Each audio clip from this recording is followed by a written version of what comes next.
10 साल के कांग्रेस के शासनकाल में हिंदुओं को आतंकवादी कहने की बात की और मालेगांव का झूठा केस लगा करके 17 साल तक हमारे लोगों को न्यायालय के चक्कर लगाने पड़े और आज न्यायालय ने कहा है कि सारा केस झूठ की बुनियाद पर टिका हुआ।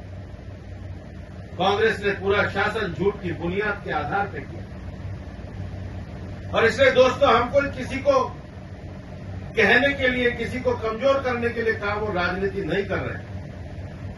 हमारी राजनीति लोगों के जीवन में परिवर्तन लाने के लिए, हमारी राजनीति अंतिम छोर पर खड़े हुए व्यक्ति तक शासन की सारी सुविधाओं को पहुंचाने के लिए, हमारी राजनीति एक विचार की यात्रा को आगे बढ़ाने के लिए और भारत के वसुधैव कुटुंबकम के भाव को आगे स्थापित करने की राजनीति है।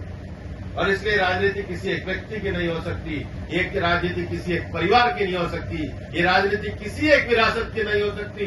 जो भारतीय जनता पार्टी का कार्यकर्ता काम करेगा, अपना पसीना बहाएगा, पार्टी उसको सम्मान देकर आगे बढ़ाएगी, उसके नेतृत्व को बढ़ाएगी, उसके लिए राजनीति। हम मंच पे तीनों आदमी बैठे इसी बात के उदाहरण है। मदन जी को तो पता भी नहीं था कि राज्यसभा बनाएंगे और राज्यसभा बनी तो मैंने कहा मदन जी बड़ा काम होने वाला है। बोले क्या होने वाला है? मैंने कहा देखो जी मेरे को भी ऐसा लग रहा है। और मदन जी प्रदेश अध्यक्ष बने। मैं 2013 में तक पंचारिया जी को फोन किया, सुजान सिंह जी के साथ, कि पंचारिया जी कहाँ हो? बोले मैं कहीं जैसलमेर के नहीं बाहर है, मैं गांव में था। बोले जल्दी आ जाओ, कल आपकी टिकट भरनी है। तो इनका मुझे दोबारा फोन आया रात को, बोले भाई साहब मेरे फॉर्म भरवा रहे हो किसी और का भरवा रहे हो? ये पार्टी में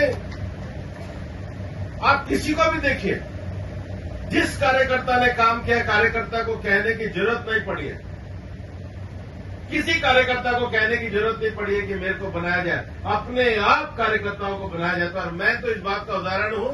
मुझे कहा अलवर जाके लड़ो, मैं अलवर आया, हजारों कार्यकर्ताओं ने मेरे चुनाव में मेहनत करके मुझे विजय बनाने का काम किया। पार्टी का सम्मान, ये कार्यकर्ताओं का सम्मान है, ये कार्यकर्ताओं की भावना है। आज हिंदुस्तान में हम सबसे बड़ी पार्टी बनकर तीसरी बार जीते हैं और ये कार्यकर्ताओं की ताकत है, जिसके आधार पर हमारे अमित शाह जी कहते हैं कि कांग्रेस वालों को चिंता करने की जरूरत नहीं है, आने वाले 30 साल भी भारतीय जनता पार्टी ही इस देश में शासन करने वाली है। हम उन सब मूल्यों को आगे बढ़ाने वाले हैं, हम उन सब विचारों को आगे बढ़ाने वाले हैं। और प्रधानमंत्री जी के मन में बिल्कुल सीधा भाव है कि हमें 2 लाख ऐसे नए युवाओं को राजनीति में आगे लाना है जिनके